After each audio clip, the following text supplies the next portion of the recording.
bagaimana bayi lahir yang sesar? Karena biasanya pada kelahiran sesar mungkin diperlukan ada antibiotik begitu. Bagaimana, dokter? Ya. Terima kasih, Apoteker Swisti. Jadi memang kalau misalnya mau lahir itu ada pre-op, biasanya dia high dose dan hanya single shot ya.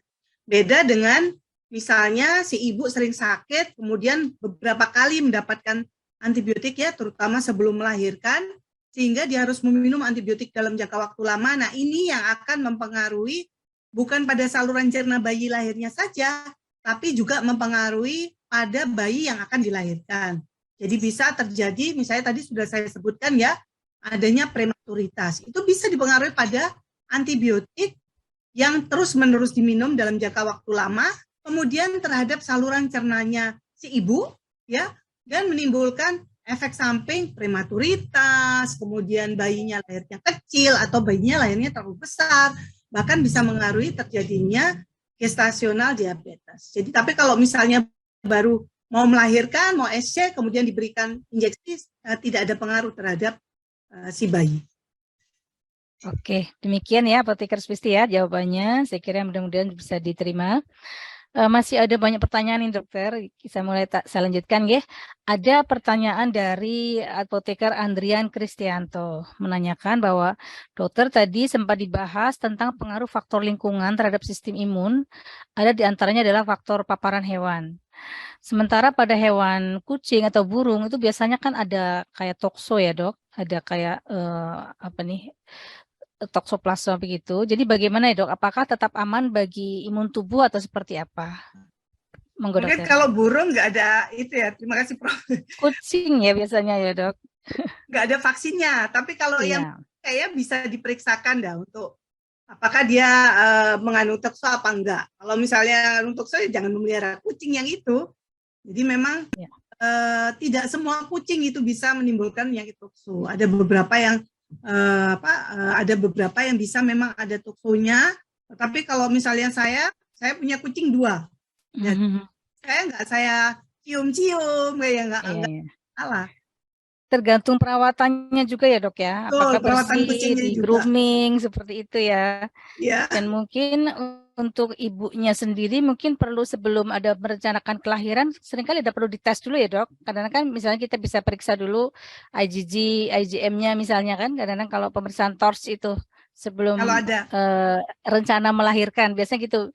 Soalnya kalau sudah ada kan berarti harus diterapi dulu mungkin ya dok supaya tidak berdampak pada bayinya. Kalau ada rezeki boleh. Itu. Karena itu mahal sekali. Ya, jadi kalau ada rezeki boleh. Kalau misalnya mau nggak kena tokso sama sekali ya nggak usah memelihara. Iya. Oke, baik. Dokter, ini masih ada pertanyaan lagi dari Apoteker Novi ini. Dokter, ini kebetulan sedang hamil, kehamilan pertama, kemudian ada masalah pada mata begitu. Yang mana kemudian di sini kondisi retinanya tidak normal. Dokter kandungannya menyerahkan apakah mau lahiran IC atau mau normal dengan berbagai konsekuensinya masing-masing. Nah, yang ditanyakan kalau misalnya terpaksa harus IC atau sesar, bagaimana memanage risiko yang mungkin bisa terjadi pada anak terkait dengan yang tadi disampaikan dokter ya, ada obesitas, asma begitu. Jadi tadi sudah tadi ya dok ya, dengan monggo dokter, mungkin diperjelas lagi. Prof. Jadi yang Bu Novi ya, jangan takut lahir seksial kalau misalnya lebih bagus daripada lahir normal dijalankan aja.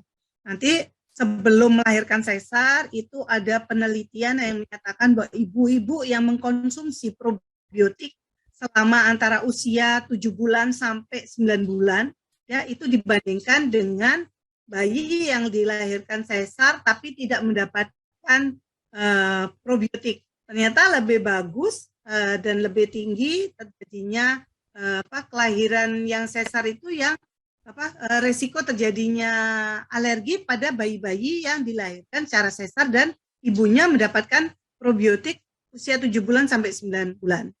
Itu yang pertama untuk usia kehamilan ya dok ya, saat usia Betul, kehamilan. usia kehamilan 7 bulan sampai 9 bulan.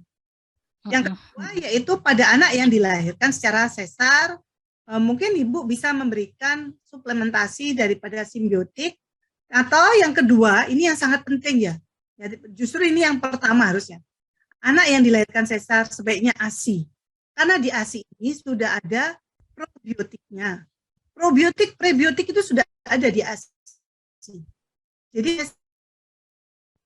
sesar, tapi ASI full ya atau ASI eksklusif itu tidak akan dari beberapa penelitian dinyatakan bahwa ASI ini akan menimbulkan kolonisasi daripada saluran cerna dengan baik, sehingga tidak diperlukan tambahan simbiotik. Tetapi untuk anak-anak yang dilahirkan sesar, kemudian mendapatkan susu formula, nah ini yang harus diberikan tambahan simbiotik. Ya. Ya, baik, terima kasih dokter. Jadi memang bisa sebelum waktu kehamilan ke-7 sampai 9 sebelum kelahiran ya, Dok. Ibunya perlu juga menyiapkan dengan nutrisi tadi yang dengan simbiotik tadi ya, Dok ya. Selanjutnya misalnya kalau dia udah terpaksa harus sesar, maka tadi ASI itu yang paling utama. ASI. Tetapi ya mungkin dalam keadaan tertentu di mana mungkin ibunya nggak bisa memberikan ASI secara full, nah itu harus ada tambahan dengan susu formula dengan simbiotik, begitu ya dokter ya? Ya, untuk mengurangi resiko tadi ya, obesitas, asma dan lain-lain seperti yang tadi disampaikan oleh dokter. Baik, masih ada pertanyaan lagi dokter. Ini adalah, nah ini menarik dari apoteker Elsa dari Pontianak. Jadi kalau misalnya anak pertama dan kedua dilahirkan dengan metode yang berbeda dari orang tua yang sama, apa ya kira-kira tetap ada perbedaan daya tahan tubuh dan pengaruh terkait, mengingat bahwa genetiknya kan sama ya dari orang tua yang sama begitu, tapi metode delivery-nya beda. Bagaimana nih dokter? Ya, jadi yang namanya genetik itu memang adalah salah satu faktor yang bisa mempengaruhi daya tahan tubuh anak. Tetapi seperti saya sebut tadi bahwa saluran cerna merupakan sistem imun utama dan terbesar pada manusia. Di mana kalau terjadi gangguan daripada mikrobiota saluran cerna, maka terjadi kemungkinan ya ada faktor risiko yang meningkat baik dari kesehatannya, baik dari alerginya, baik dari metaboliknya, tentunya akan berbeda yang dilahirkan secara seksio dengan dilahirkan secara normal. Tetapi tetap diingat kalau kedua-duanya ASI maka masih aman. Kalau dua-duanya ASI. Tapi kalau misalnya dua-duanya susu formula tentunya akan berbeda antara yang dilahirkan seksio dengan yang dilahirkan secara normal. Walaupun cara genetik sama. Bahkan genetik juga berbeda loh Bu, bisa berbeda. Iya, betul. Tidak sama-sama pabriknya sama ya dok ya, kadang-kadang sistem genetiknya imunnya bisa beda. Betul, iya. Ya, jadi mungkin masing-masing tetap spesifik deh. Orang tua tentu harus tetap memperhatikan bagaimana kondisi spesifik anak dan menata laksana sesuai dengan kondisinya. Tentu dengan berbagai upaya tadi ya, preventif begitu. Baik, masih banyak lagi nih pertanyaan dokter. Kalau ini pertanyaannya lebih kepada caranya. Jadi apoteker, wah nggak ada namanya nih ya, menanyakan untuk pemberian simbiotik tadi itu dianjurkan pada balita itu mulai usia berapa, baik yang kelahiran normal maupun SC. Dan untuk preventif apakah dapat diminum rutin, misalnya seminggu sekali atau sebaiknya berapa kali begitu. Dan kalaupun itu rutin maka dikonsumsi berapa lama dok? Ini lebih kepada teknis ini ya. Monggo dokter. Ya, kalau simbiotik pada bayi yang dilahirkan normal itu tidak perlu. Ya, kecuali misalnya dia habis pemberian antibiotik dalam jangka waktu lama. Ya, misalnya pemberian antibiotik karena dia sakit, maka diberikan antibiotik misalnya selama seminggu. Ya, kemudian ada diare. Nah, maka boleh kita berikan simbiotik.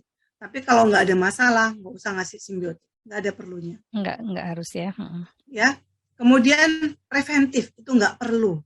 Preventif itu nggak perlu. Yang perlu diberikan adalah nutrisi pada bayi yang dilahirkan secara seksio. Jadi kalau dia dilahirkan secara seksio, ya, kemudian ibunya tidak menyusui, nah ini boleh diberikan simbiotik. Berapa lama sebenarnya tidak ada patokannya, tapi kalau saya biasanya saya anjurkan sekitar 1 bulan untuk pemberian simbiotik pada bayi yang dilahirkan seksio dan tidak mendapatkan ASI. Iya. Kalau dapat ASI Bu nggak perlu dikasih apa-apa. Iya. Oke. Begitu ya teman-teman, jadi kalau ESI dan kemudian masih mendapatkan ASI, sebetulnya tidak harus ya, tidak perlu menggunakan simbiotik ini. Tapi kalau misalnya dalam suatu kondisi ternyata ibunya nggak bisa memberikan ASI, maka